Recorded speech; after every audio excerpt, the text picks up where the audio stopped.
मधुर opticians नवीन प्रकारच्या latest फॅशनच्या चष्म्याच्या frames आणि ब्रँडेड गॉगल्स। आमचा पत्ता मधुर ऑप्टिशियन्स, अशोकनगर रोड, सातपूर, नाशिक। मित्रांनो नमस्कार, मी योगेश घुगे। आपल्या सोबत आहेत भगवान काकड। भगवान काकड यांचा आज वाढदिवस आहे, त्या निमित्ताने सार्थक न्यूज त्यांच्याशी काही महत्त्वाच्या गोष्टींवर चर्चा करणार आहे। सर्वप्रथम भगवान भाऊ, तुम्हाला वाढदिवसाच्या खूप साऱ्या शुभेच्छा। भगवान भाऊंचा अल्प परिचय मी करून देतो। ते सातपूर मंडलाचे माजी अध्यक्ष होते। अनेक वर्षापासून ते भारतीय जनता पार्टीमध्ये काम करीत होते। आता त्यांना विचारू का नेमकं त्यांचा पुढील प्रवास कसा झाला। भाऊ, तुम्ही पक्षात कसे आले?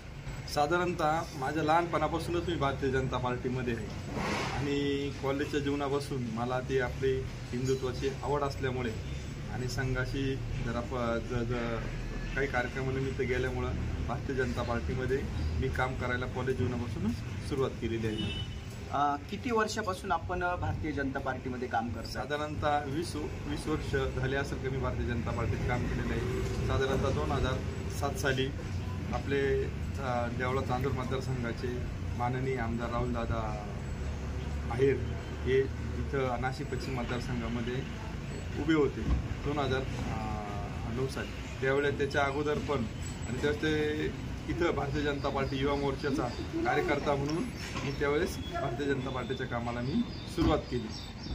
भाऊ, आपण अशोकनगर आणि सातपूर परिसराचं नेतृत्व करतात, मात्र आपण पिंपळगावचे स्थानिक भूमिपुत्र आहे, तर आपलं कुटुंबाविषयी थोडक्यात माहिती द्या। आमचं कुटुंब आहे पिंपळाबाऊला गावामधले आम्ही रहिवासी असून आमचं शेतकरी कुटुंब आहे।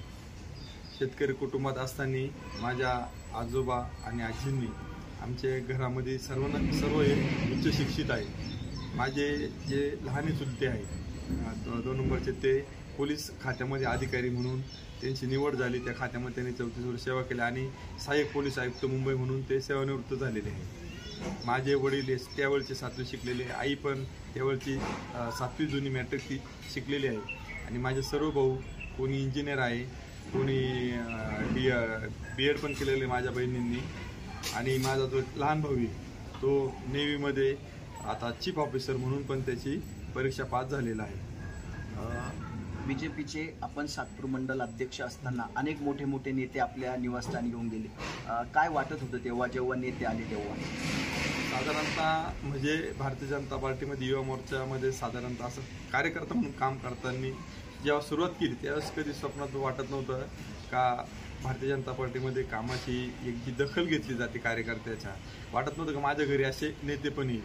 माझ्या घरी सुरुवातीला आपल्या लाडके आमदार जे माझ्या मार्गदर्शक माझ्या पाठीमागे खंबीरपणे माझ्या वेळोवेळी आडी अडचणीला माझ्या पाठीशी उभे राहतात असा सीमाताई या खूप वेळेस घरी येऊन गेलेल्या आहे आणि ताईंनी माझं काम बघून आणि कार्यकर्त्याला हुरूप देण्यासाठी माझ्या इथे आपल्या आता सध्याच्या कॅबिनेट मंत्री महाराष्ट्र राज्याच्या आणि संघर्ष कन्या मुंडे साहेबांची कन्या पंकजाताई ह्या पण माझ्या घरी येऊन गेल्या। त्या साधारणतः अर्धा तास घरी होत्या आणि त्यांनी त्यांच्या भाषणापणी पण नाव घेतलं का भगवान काकडसारखा खंदा कार्यकर्ता भारतीय जनता पार्टीत आहे, त्याच्याशी पाठीशी उभं राहायचं, अशा पाठीशी उभं राहावं म्हणून आपण त्यांच्या घरी गेलं पाहिजे, त्यांना हुरूप दिला पाहिजे। मला त्यावेळेस खूप असा आनंद झाला की माझ्या कामाचं खरोखर असं चीज झालं। त्यावेळेस आपले दुसरे कॅबिनेट मंत्री आमचे मार्गदर्शक दोंडाच्याचे आमदार राहुल साहेब जयकुमार राहुल साहेब हे पण माझ्या घरी त्यावेळेस निवासस्थानी येऊन गेले आणि त्यानंतर ज्या लोकसभेचं 2024ला वारं होतं त्यावेळेस प्रत्येक घरच्या अभियाने आमचे माननीय तत्कालीन माननीय प्रदेशाध्यक्ष चंद्रशेखर बावनकुळे साहेब यांचा महाराष्ट्रभर दौरा चालू होता आणि त्यावेळेस आम्ही नाशिक पश्चिम मतदारसंघामध्ये त्यांचा सातपूर कॉलनी येथे भव्य असा तो कार्यक्रम आम्ही यशस्वी केला।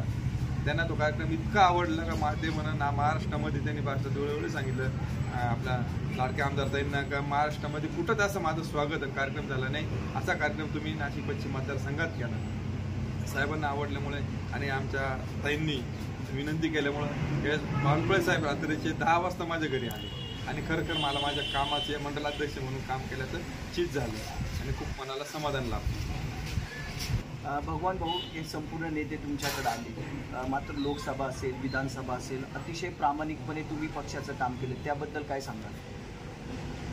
भारतीय जनता पार्टीमध्ये जो कार्यकर्ता काम करतो पहिल्यापासून त्याला पहिल्याच शिकवण असती राष्ट्रप्रथम आणि अंतिम सोय म्हणजे पहिलं राष्ट्राचा विचार करायचा, पहिला राष्ट्राचा विचार करायचा, नंतर पक्षाचा द्वितीय पक्ष, नंतर स्वतः अंतिम, त्याची सगळ्यात शेवटी स्वतःचा विचार करायचा. आणि ही शिकवण आम्हाला भारतीय जनता पार्टीमध्ये दिलेली आहे. आमच्या लाडक्या ताईंनी पण तसं सांगितलेलं, आमदार ताईंनी पण सांगितलेलं आहे की पहिलं, त्यामुळे आम्ही पहिलं हा विचार करतो की आमचं चिन्ह कोणतं, कमळ आहे, आणि मित्र पक्षाचं जे चिन्ह असं जो उमेदवार दिला असेल माहितीमध्ये आम्ही त्याचं प्रामाणिकपणे काम करतो आणि त्याला निवडून आणण्याचा प्रयत्न करतो. कारण आम्हाला वरती दिल्लीमध्ये मोदी साहेबांचं सरकार हवं असतं, त्याच्यामुळे आम्ही उमेदवार कोण हे नाही बघत, आम्ही एक समजतो की उमेदवार आमचा कमळ ही चिन्ह आहे आणि मोदी साहेब आहे लोकसभेला. आणि विधानसभेला पण आमच्या लाडक्या ताईच उभ्या होत्या, सीमाताई उभ्या असल्यामुळे मी दोन्ही वेळेस लोकसभा आणि विधानसभेला कार्यालय मी ते काम बघितलेलं आहे. आणि सर्व भारतीय जनता पार्टीच्या कार्यकर्त्यांनी मनापासून काम करून आपल्या ताईंना महाराष्ट्रामध्ये सगळ्यात जास्त मताधिक्याने निवडून आणलेलं आहे. स्थानिक स्वराज्य संस्था अर्थात नाशिक महापालिका निवडणूक लवकरच लागणार आहे, आपली काही तयारी आहे का? आता मी गेल्या 20 वर्षापासून युवा मोर्चापासून मी भारतीय जनता पार्टीचा प्रामाणिक आणि निष्ठावून कार्यकर्ता म्हणून काम करतो. या पक्षात खूप लोक आले आणि त्यांच्या स्वार्थासाठी दुसऱ्या पक्षात पण गेले, पण आम्ही कधीच आमची पक्षनिष्ठा बदलली नाही आणि पक्षासोबतच चांगल्या आणि वाईट काळात पक्षासोबतच आहोत. आणि मी पण भारतीय जनता पार्टी पक्ष आमच्या पक्षाकडे इथून प्रभाग 10 मधून उमेदवारीची मागणी केलेली आहे आणि मला पक्षा जो आदेश देईल तो मला मान्य राहील. मात्र अनेक लोकांनी तुमच्या पक्षात प्रवेश केला आहे, त्यातनं तुम्ही निष्ठा कशी स्वतःची सिद्ध कराल? आता जे मी गेल्या अनेक वर्षापासून भारतीय जनता पार्टीमध्ये आमच्या पक्षामध्ये काम करत आहे, आमच्या वरिष्ठांना पण माहिती आहे आणि त्याची निश्चित अशी मला खात्री आहे की आमचे जे पक्षाचे नेते वरिष्ठ त्याची निश्चित अशी दखल घेतील. सार्थक न्यूजने बातमी दाखवली होती 27 जण भाजपतर्फे इच्छुक आहे, या 27 जणांपैकी तुम्हाला तिकीट भेटेल अशी गॅरंटी वाटते का? आम्ही पक्षाचे एकनिष्ठ कार्यकर्ते, आम्हाला जो पक्ष आदेश देईल तो आम्ही मान्य करणार. पक्षाने उमेदवार दिली तर आम्ही निश्चित पक्ष माझा विचार करेल अशी मला खात्री आहे. नागपूर मंडळाचे माजी अध्यक्ष भगवान काकड यांच्या वाढदिवसानिमित्ताने त्यांनी सार्थक न्यूजची दिलखुलास चर्चा केली आणि येणाऱ्या नाशिक महापालिका निवडणुकीमध्ये निवडणूक लढायची असा चंगसुद्धा त्यांनी बांधला आहे. सार्थक न्यूजसाठी मी योगेश घुगे, सातपूर, नाशिक. धन्यवाद.